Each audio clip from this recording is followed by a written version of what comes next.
ठीक है।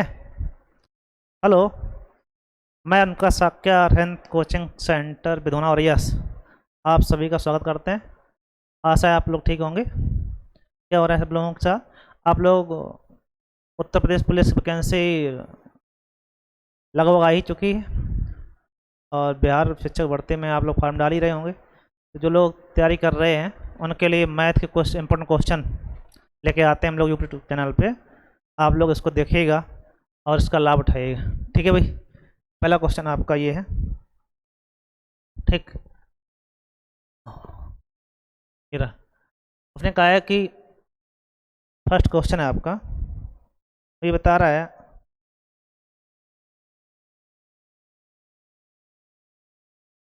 3 पावर 25 और 3 पावर 26, 3 पावर 27, 3 पावर 28 को किस संख्या विभाजित किया जा सकता है।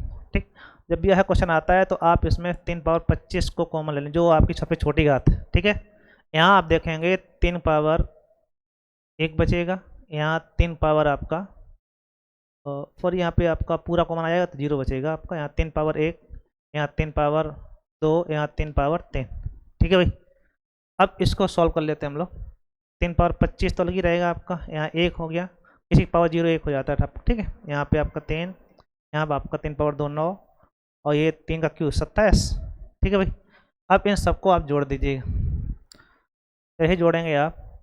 9 1 10 और ये 27 और 3 30, 10 30 40, 40 गुणे 3 पावर 25।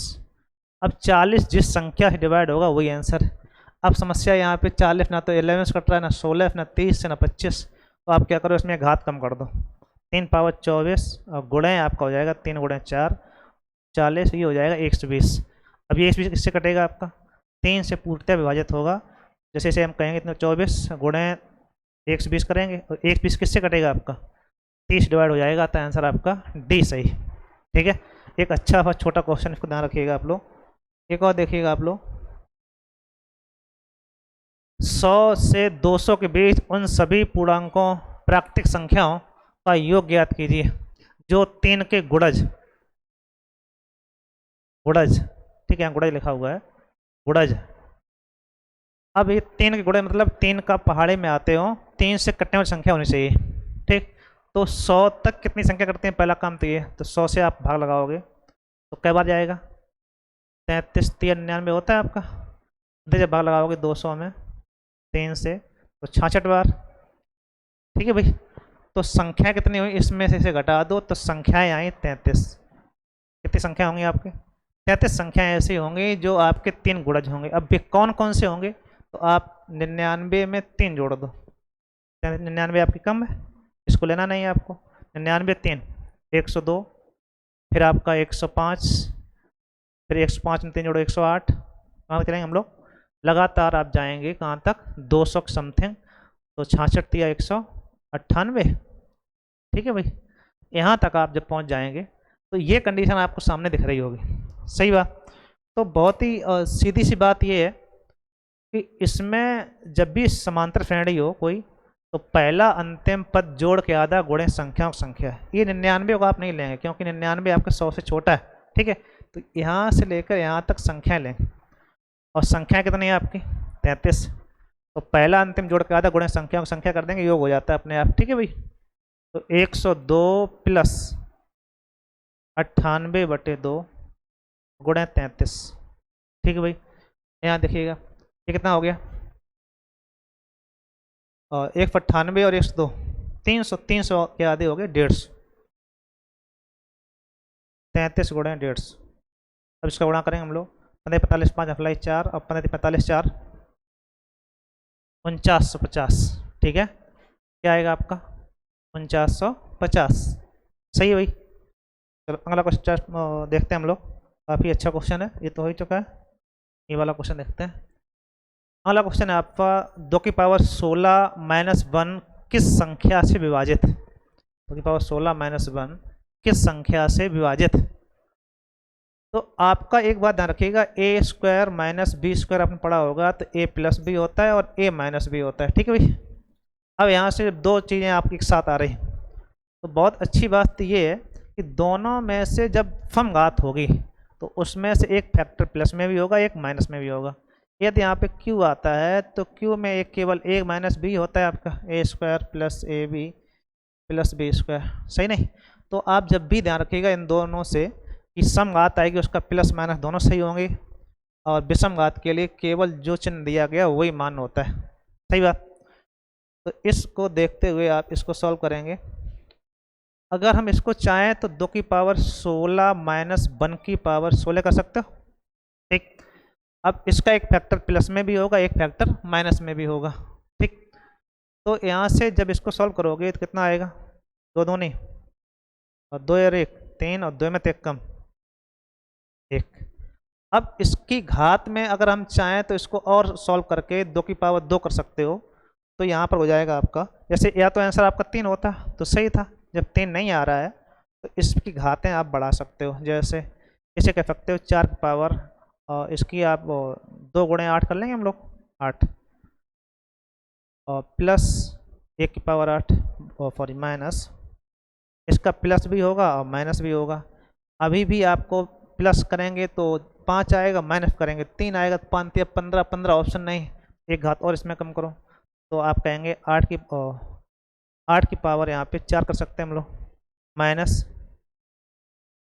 सॉल्व करेंगे हम लोग 1 की पावर कितना हो गया आपका और 4। इसे सॉल्व करोगे a plus B A minus B, तो a प्लस बी करोगे तो आपका 9 हो जाएगा, a माइनस बी आपका 7 हो जाएगा। तो जब भी इस टाइप क्वेश्चन आएगा तो इसको सॉल्व करके 2 घातों में डिवाइड किया जाता है, या तो फिर इसको आप सॉल्व कर लेते हैं बहुत सीधा सीधा।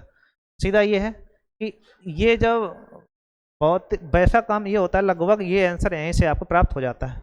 जब यहाँ पे नहीं मिल रहा है तो इसको अगर आप देखेंगे तो 2 दूनी 4 दूनी 8 दूनी 16, 16 की पावर 4 की पावर 4 2 चौको 16 होता है, तो यहाँ पे 4 कर सकते हैं हम लोग, ठीक है।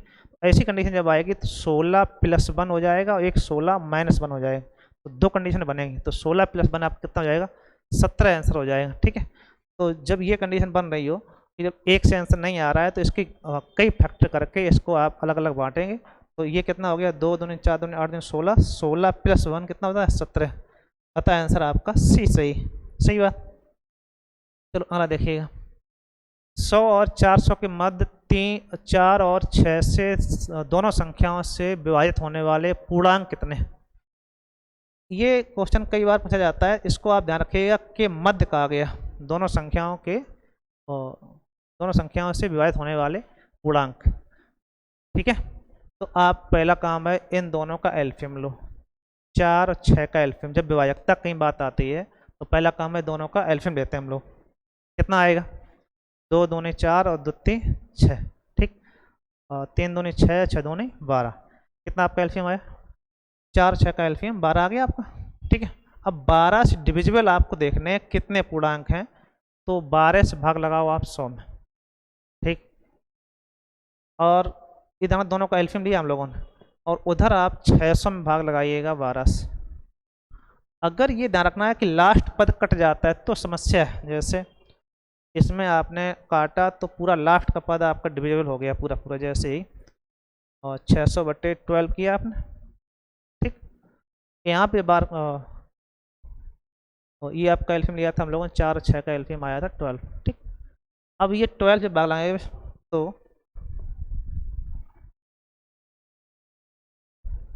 12 8 96, ठीक है।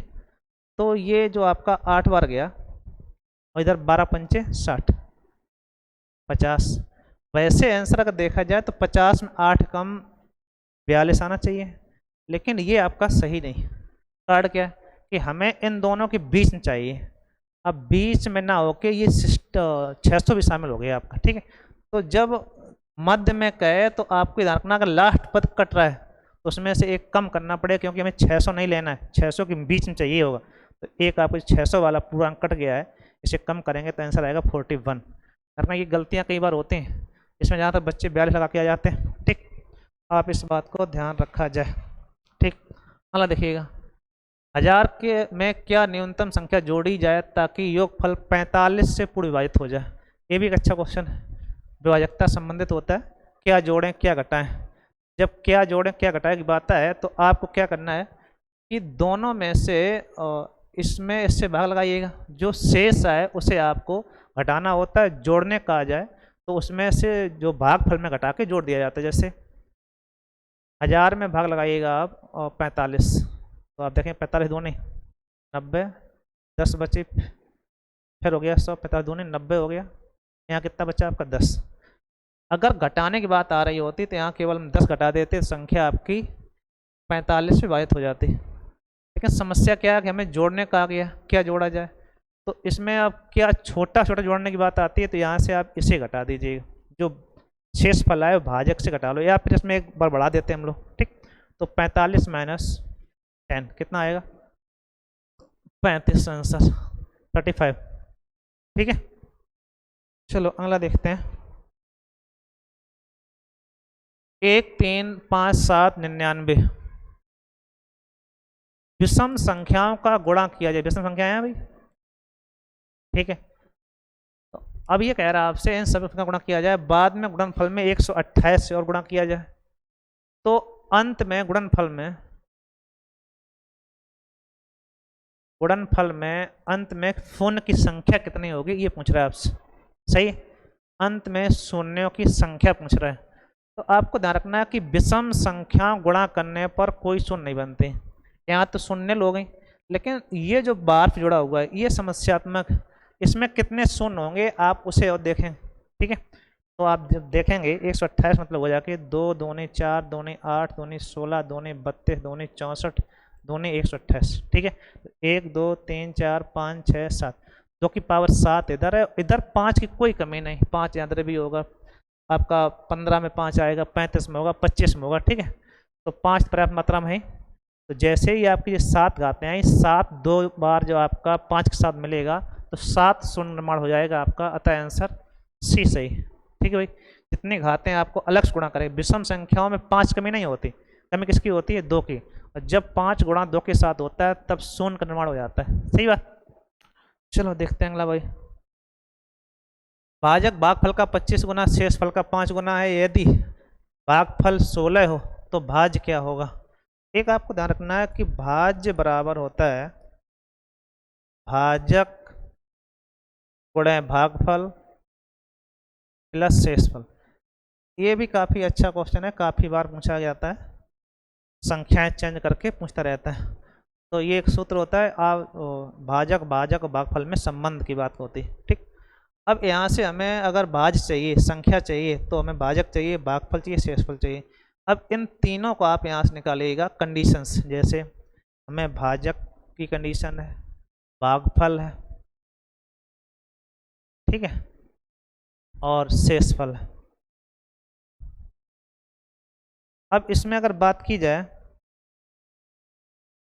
ध्यान देना, उसने जो कंडीशन बताई है वो कह रहा है कि भाजक भागफल का 25 गुना, भाजक जो है भागफल का 25 गुना, अगर ये x है तो ये 25x। ठीक, और शेष फल का 5 गुना, और शेष फल का 5 गुना है, यदि भागफल 16 हो। अच्छा, भागफल इसमें दिया गया, यहाँ पर भागफल 16 है, तो 16 गुणे 25, ठीक है भाई, 25 गुणे 16 तो हो गया आपका 400। ठीक है, 25 गुणा 16 करेंगे हम लोग, कितना आएगा 400।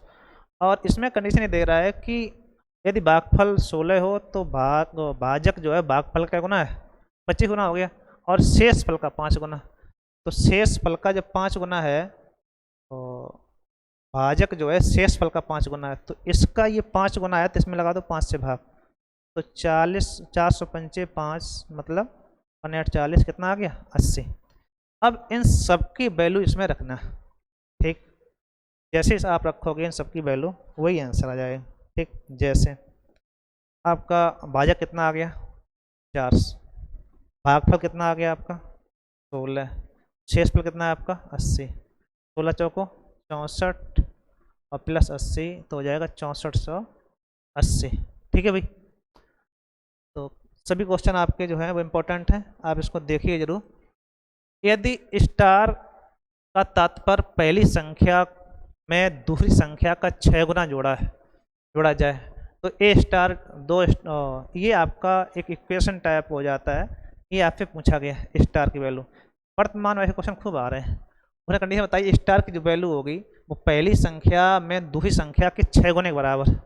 ठीक भाई, तो पहली संख्या कौन सी? पहला जब भी आए तो आप कोष्टक पहले सॉल्व करेंगे। ठीक है भाई, इसमें पहला ये दूसरा ये। कंडीशन क्या है? पहली संख्या में दूसरी संख्या के 6 गुना जोड़ा जाए। पहली संख्या 1, दूसरी संख्या 6 दूनी 12, ये आप इसमें जोड़ा जाएगा तो 12 और 1 13 और स्टार आपका 3 और अभी। ठीक, अब फिर वही नियम कि जब स्टार का ये अलग हो गया कोष्टक आपका, यहाँ स्टार फिर आ गया। अब इसमें देखिए कंडीशन वही, पहली संख्या में दूसरी 6 गुना जोड़ा जाए। पहली संख्या 13, दूसरी 6 तियाँ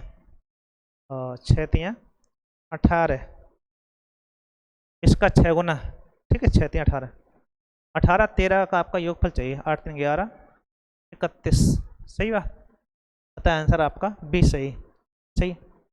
एक और क्वेश्चन देखिएगा, एक व्यक्ति अपनी आय का 1/3 भाग भोजन पर, 2/5 भाग किराए पर और 1/5 भाग कपड़ों पर खर्च कर देता है।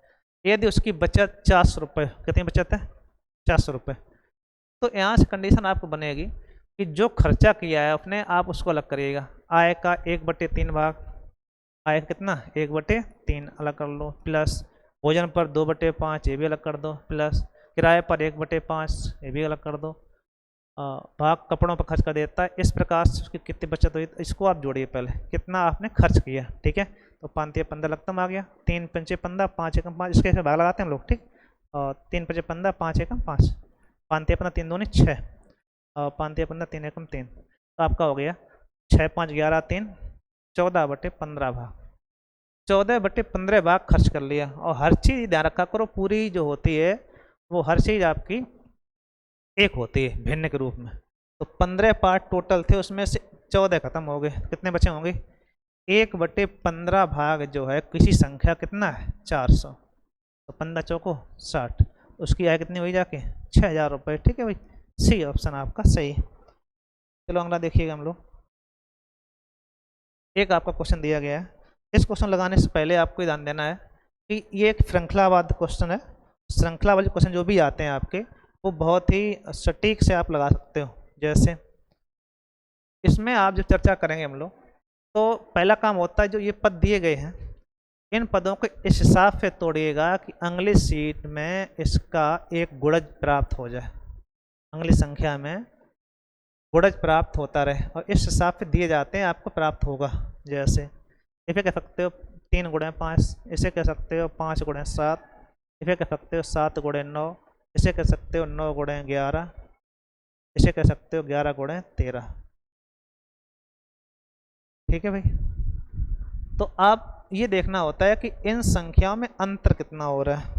ठीक है, जितना अंतर हो, यहाँ 2 का अंतर है, ध्यान दो। ठीक, तो ये 1/2 आप बाहर लीजिएगा, क्योंकि जब भी संख्या आप चलाएंगे, ठीक, और इसको जो सॉल्व करेंगे तो इसे आप कह सकते हो 1/3 - 1/5। जब सॉल्व करोगे तो 15 नीचे आएगा आपका, 5 एकम 5, 3 एकम 3, 5 में 3 एकम 2 आएगा, और 2 से 2 कैंसिल, तो क्वेश्चन को इफेक्ट नहीं पड़ेगा, आपका क्वेश्चन सॉल्व हो जाएगा। जैसे प्लस ये आ जाएगा 5/- 7, इस प्रकार चलता रहेगा आपका। ठीक है, प्लस 1/9 -11 था यहाँ पे आएगा, जो भी हो, प्लस 1/9 और -1/11 प्लस 1/11 और माइनस का 1/13। ठीक, ये आप देखेंगे तो ये सभी बीच वाले पार्ट कैंसिल, ठीक, प्लस माइनस सब कैंसिल हो जाएंगे। अब ये 2 चीज़ बचेंगी। ठीक, यहाँ से जब भी सॉल्व करोगे तो 1/2 आपका इधर आ गया, और ये आपका 1/3 माइनस 1/13। ठीक, तो लघुत्तम आएगा 33 या 39, 1/2 तुम्हारा ही 39 लघुत्तम ले लिया आपने, 13 में से 3 कम 10, अब ये 13 में 3 कम 10 हो गया आपका, और 2 पंचे 10, तो आप कहेंगे 5/39 आपका आना चाहिए, पहला ऑप्शन आपका सही। कोई दिक्कत? बताओ भाई। एक क्वेश्चन और लगा हुआ है आपका, देखिएगा, अच्छा सा क्वेश्चन है। ये दशमलव का गेम, जो वैल्यू इधर है वही वैल्यू उधर है, दशमलव आपका जहाँ चल रहा है उसी हिसाब से आप सॉल्व करेंगे। अब ये संख्या अगर ऐसी लिखी हुई है, इसे देखना आप लोग, 718 बराबर 1/.2689। इसको अगर हम इस संख्या को 1 करके लाएं तो ये आपकी संख्या ऊपर हो जाएगी। तो क्या हो जाएगा, 1/3.718 बराबर 0.2689। ठीक है भाई। अब इससे हमें ध्यान रखना है कि दशमलव कितने अंक इधर खिसकाना है।